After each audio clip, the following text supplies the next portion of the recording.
Hello and welcome back to Digital Assets Daily. Good morning, good afternoon, or good evening, wherever you are in your corner of the world. Man, it is getting exciting out there, from digital assets to news. The world is on fire. So much stuff going on. You've got protests in Paris. You've got SWIFT coming out again, even today, reminding that they're going live in March on ISO 20022. You've got CBDCs. We're going to get into that a little bit later, coming out almost in every single country now, discussing how they're going live or they're trialing. And we've known most of those have trialed and tested for quite a few years. If you go back to the video we shared a few years ago anyway, with Augustin Carstens, as he was on stage in an interview, I forget which one it's posted on our Twitter page. You'd have to scroll back, 2019, 2020, something like that. He was on stage and the lady asked about CBDCs, basically the future of that moving forward. And he said, yeah, we're already testing and trialing them in Cambodia. And the lady hesitated for a second and repeated the question, did Cambodia, as a question? And he said yes, and they were basically doing better than expected even back then. So again, things are speeding up. I had a couple private discussions this week about how everything is coming out, but the last few days has been pretty quiet for crypto, in the sense of the things we want to hear, the name brands, so to speak, that we like to discuss. XRP, XLM, XTC, VeChain. XRPnet has a lot going on too, so that's kind of a new one. We always toss out the other assets. For example, we'll always have a new hot asset. Like when we were going through at the one point with even Shiba Inu, how it had come out as the meme coin, but then had kind of tried to start merging into an actual asset with utility, as it was used for AMC movie theaters to purchase tickets, and how it's in Las Vegas you could actually buy Lamborghinis and you could buy real estate with it. I forget which company, one of the gold companies, actually accepted it as a currency for payment as well. So again, the things like that we find interesting, we're always going to share with you, and we're super excited with, for example, XRPnet, something I'd believed in for a while, and then as an investor, after discussing with them, seeing the opportunity, I was very excited because I was already believing in them as an investment, as an asset before I was even offered the opportunity as a brand ambassador, and I quickly said yes to that. As again, they've shown the management team, the executive team that they've built is unbelievable. Globally, just an amazing team. As we've seen with the last Ripple swell, we saw the CEO of Ripple, Brad Garlinghouse, with the CEO Christian from XRPnet as well. The company has extended its, actually I should say released the app, but then extended its capabilities, either swapping capabilities on there, and they've added a lot of different assets from the XRPL and others on there with 90,000 trading pairs. Then you also had the release of their card coming out this year, crypto card. You'll be able to spend, I'm not entirely sure of all the details, as that's still to be announced, to be determined and released, but I think the first initial was going to be 10% of the crypto that you have on there you would be able to use as a buy now pay later card as well. So that was pretty exciting. But again, moving into our assets, it's very interesting. There's so much motion and momentum behind the scenes. I think at any given day we should see something about the Ripple versus SEC case should be over soon.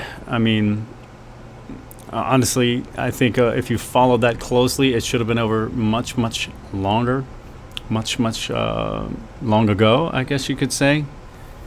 But again, moving forward, we'll see how that comes out, because then you have John Deaton saying there probably will be no settlement moving forward. But either which way, it's exciting, and we'll get on top of that. So now moving into the articles. So the XRPL NFT Marketplace receives a nod from Ripple CTO for its innovations.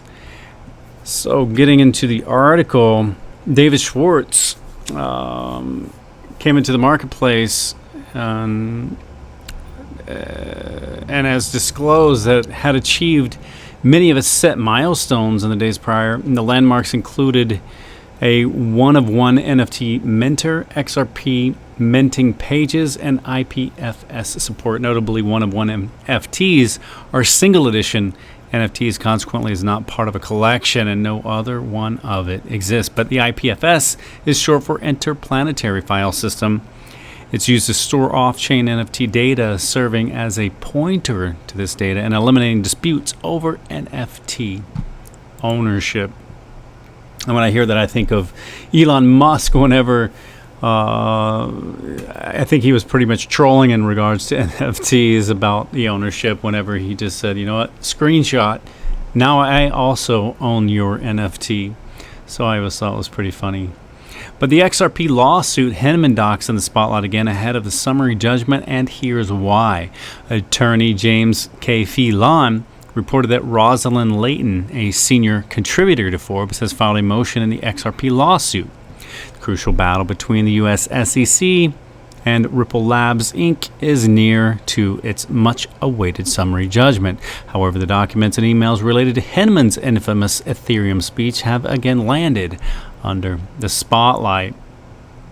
So the senior contributor to Forbes, Rosalind Layton, has filed a motion in the XRP lawsuit ahead of pending summary judgment. She submitted a motion to intervene to petition to court for access to Hinman's speech-related docs. And that's going to get things very interesting and spicy, as Layton stated that she holds no financial interest in the XRP lawsuit. However, she has examined the role that these documents play in the crucial case. So on the basis, Layton requested the court to release the documents to the public and reject the commission's motion to keep them sealed. Also, too, as we from time to time mention all the different CBDCs, the Bank of England offers support for private sector that it doesn't trust. Working paper grapples with ambiguous necessity for sovereign cash. Also, too, we have in Laos, the central bank launches a CBDC pilot. And into the article just a little bit, it's built on Soromitsu, and it was directly from blanking, give me a moment. Also, it was the same system launched in the Cambodian for Hyperledger. Let me just click the link really quick because I had a moment of blank. One of the fun moments of being on the mic and the pressure of a time schedule, you kind of have to come up with it. So what is it called? I just totally blanked, had one of those moments. There we go, Hyperledger Iroha, that's the one I was looking for. So Hyperledger Iroha, and again with the let's scroll back, the Central Bank of Laos. So it's going to be interesting to see how that plays off too. And guys, remember, this is not financial advice. It's for entertainment purposes only. But as always, I want to leave you with a final thought. The individual who says it's not possible should move out of the way of those doing it. Much love, and we will catch you in the next one.